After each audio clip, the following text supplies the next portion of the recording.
Now Dinah, the daughter Leah had born to Jacob, went out to visit the women of the land. When Shechem saw son of Hamor the Hivite, the ruler of that area, saw her, he took her and violated her.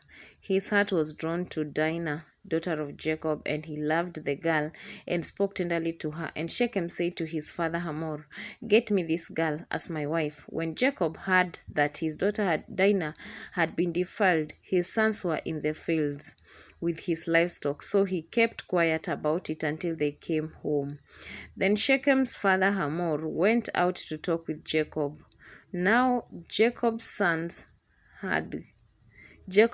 had come in from the fields. As soon as they heard what had happened, they were filled with grief and fury because Shechem had done a disgraceful thing in Israel by lying with Jacob's daughter, a thing that should not be done. But Hamor said to them, "My son Shechem has his heart set on your daughter. Please give her to him as his wife. Intermarry with us, give us your daughters, and take our daughters for yourselves. You can settle among us. The land is open to you. Live in it, trade in it, and acquire property in it." Then Shechem said to Dinah's father and brothers, "Let me find favor in your eyes, and I will give you whatever you ask. Make the price for the bride and the gift I am to bring as great as you like, and I'll pay whatever you ask me. Only give me the girl as my wife." Because their sister Dinah had been let's turn over. Had been defiled, Jacob's sons replied deceitfully as they spoke to Shechem and his father Hamor. They said to them, "We can't do such a thing. We can't give our sister to a man who is not circumcised. That would be a disgrace to us. We will give our consent to you on one condition, only that you become like us by circumcising all your males. Then we will give you our daughters and take your daughters for ourselves. We'll settle among you and become one people with you. But if you will not agree to be circumcised, we'll take our sister and go." Their proposal seemed good to Hamor and his son Shechem. The young man, who was the most honored of all his father's household, lost no time in doing what they said, because he was delighted with Jacob's daughter. So Hamor and his son Shechem went to the gate of their city to speak to their fellow townsmen.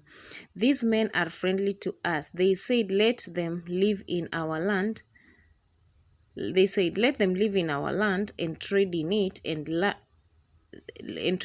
The land has plenty of room for them. We can marry their daughters and they can marry ours.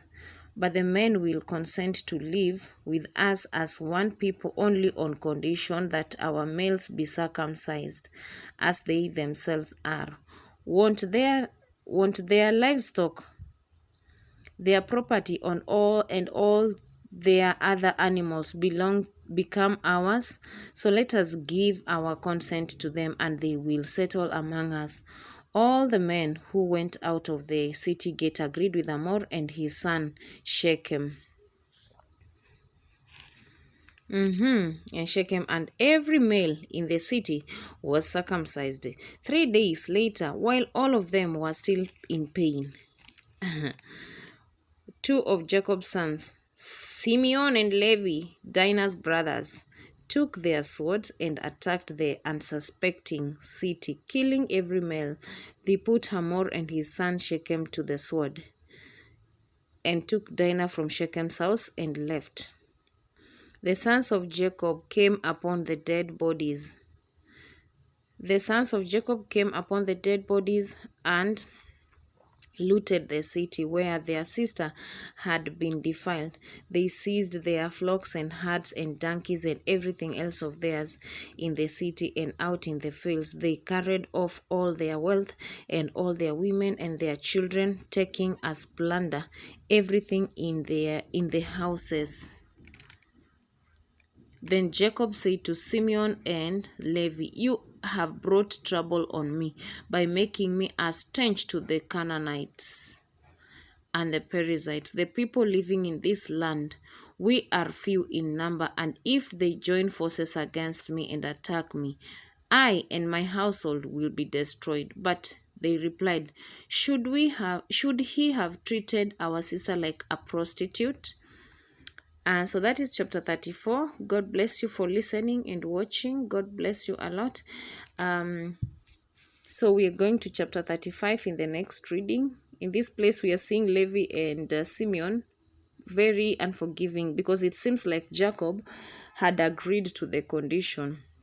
And for him, he did not mind and he did not want to have these people killed.